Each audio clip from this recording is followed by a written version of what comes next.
Some like to eat chocolate, some like to smoke, and some like to drink. Everyone's life is based in habits, but for most of the habits we tend to see every day, there are also habits which we prefer not to talk about. Watching pornography seems to be one of them. So tell me about your experience with porn back in the days when you were a teenager. Like back in the days it was, you just have to wait till midnight because the porns were shown only after midnight and it was like only soft porn. Not nowadays, you can watch it on the internet like the real hardcore ones. So it was like a good experience to learn because you were pretty curious as a kid, like, wow, what's going on, everyone is talking about this in school, and you definitely have to know what they're talking about just to be in the group. The rise of new technologies has made information accessible to everyone, anytime and everywhere, causing the younger generations to, in most cases, access any kind of content without restriction. In fact, according to figures obtained by the BBC, 1 in 4 teens aged between 12 and 16 visit websites with explicit sexual content.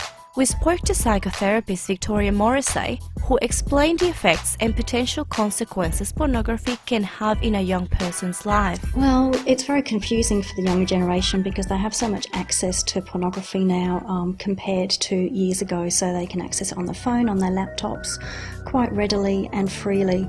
So it really interferes with developmentally their ideas on sex, their expectations around sex, and how they view a sexual relationship. It can affect males and females differently. For women or for young girls, obviously body image comes into it and what they see on TV or what they see in pornography.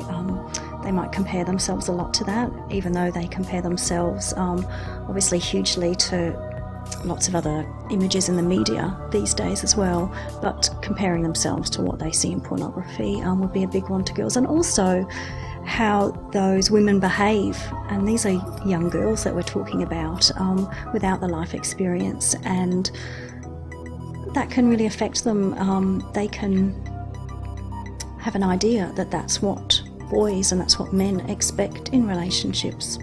And for men, they do, when young boys do view pornography at a very early age, that is the expectation that then they form. It affects the way boys see girls because it's more about the visual side, and they don't get to develop that emotional attachment, or that's not what they're looking for. And when they do start to have a sexual relationship with girls, their expectations are in line with what they're viewing. So depending on what they're viewing, that's what they expect. If you watch porns that often, you get a wrong view of this. You get you just expect too much. If you just make out with a girl, you expect too much from her, and that's not a good point for this. If parents find a teenage son watching porn, how should they manage it? You have to be very sensitive. It's a very difficult subject to approach, especially with teenagers. I wouldn't say like you don't have to watch this, because kids definitely watch it.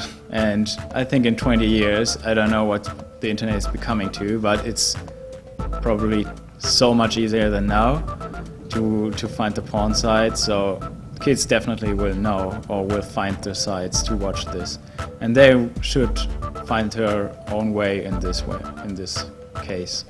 It's probably helpful if the parents do explain that is actually a lot of what they might see is not normal, and that it might not be a normal sex life, and that it's put into some sort of context. But they can seek professional help or get some advice from phone lines or even counsellors that deal in adolescent psychology. Although watching pornography can be part of the curiosity to understand sexuality, it's important for teenagers to not let this habit take over more important things in life, such as family, sports and friends. This has been Alexandra Mollo reporting for Undercurrent.